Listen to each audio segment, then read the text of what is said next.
Free masons और illuminati मौजूद हैं और ये बड़ा खतरनाक ग्रुप है और मीडिया को ये कंट्रोल कर रहे हैं, पूरी म्यूजिक इंडस्ट्री को ये कंट्रोल कर रहे हैं। डिक्टेट किया जाता है कि गाने ऐसे बनाओ, उनके लिरिक्स ऐसे लिखो, यूथ को ऐसे बर्बाद करो, मूवीज में ये सीन डालो, ऐसे करो वैसे करो। Protocol of the learned elders of Zions, एक पूरी जो है इसमें प्रोटोकॉल्स है, प्रोटोकॉल ऑफ जायोन जिन्हें शॉर्ट करके कहा जाता है, कभी आप उसका मुतालिया करें। उसमें ये सारी बातें लिखी हैं कि नौजवानों को ऐसे गुमराह करना है, सिगरेट इंडस्ट्री को ऊपर लेके आना है, शराब को फरोग देना है। मूवीज में आप देखेंगे हीरो जो होता है शराब भी पी रहा होता है, सिगरेट भी लगाया होता है उसने। तो ये छोटी छोटी चीजों से हमारी जहन साजी कर रहे हैं और मेन मकसद ये है कि इन सब को जो है वो अल्लाह ताला से भी दूर करो और इन सब को जो है बुराई की तरफ लेकर आओ। जिना को आम करो, फहाशी को आम करो, फरोग दो फहाशी को बहुत ज्यादा। और आज का जो दौर है वो तो बहुत ही खतरनाक है। हमारी जो म्यूजिक इंडस्ट्री है, बॉलीवुड आप देख लें, बॉलीवुड तो है ही तबाही, कुछ भी नहीं है वहां पे, और हॉलीवुड का भी यही हाल है। तो बहरहाल ये सारा एक प्लानिंग के तहत हो रहा है और ये ग्राउंड तैयार किया जा रहा है दज्जाल का, जो हमारा आखिरी टॉपिक है, उस तरफ भी मैं आ रहा हूं।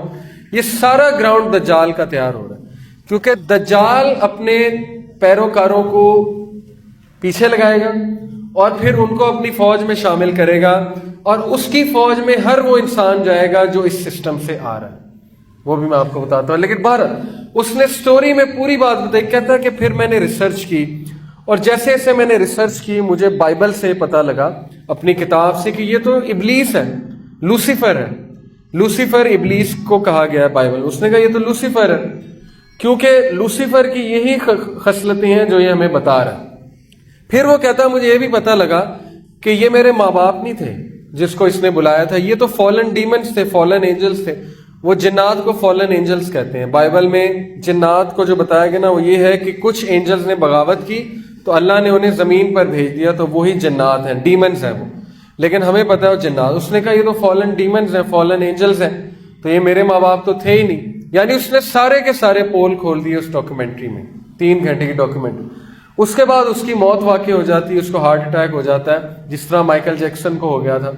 तो ये लोग छोड़ते किसी को भी नहीं है। जाहिर है जो सीक्रेट्स को एक्सपोज करेगा उसको ये फिर नहीं छोड़ेंगे क्योंकि पैक्ट हुआ था कि आपने कोई भी बात बाहर जाके नहीं बतानी। तो ये चीज कुरान और हदीस से भी साबित है। ये देखिए, ये मुशरिकीन अल्लाह को छोड़कर औरतों को पुकारते हैं, देवियों को। हकीकत में वो सरकश शैतान को ही पुकार रहे होते हैं।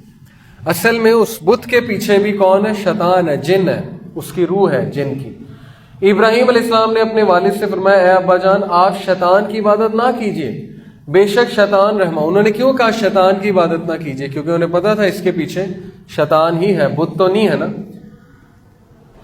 इंसान बमुकाबला शैतान एक बड़ी जंग। इससे पहले मैं आपको कुछ आयात और बता दूं जिसमें क्लियरली अल्लाह ने ये बताया, वो अपनी खुफिया मजलिसों में शैतान इंसान जिन्नों को बेहयाई और फहाशी के काम करने का हुक्म देता है।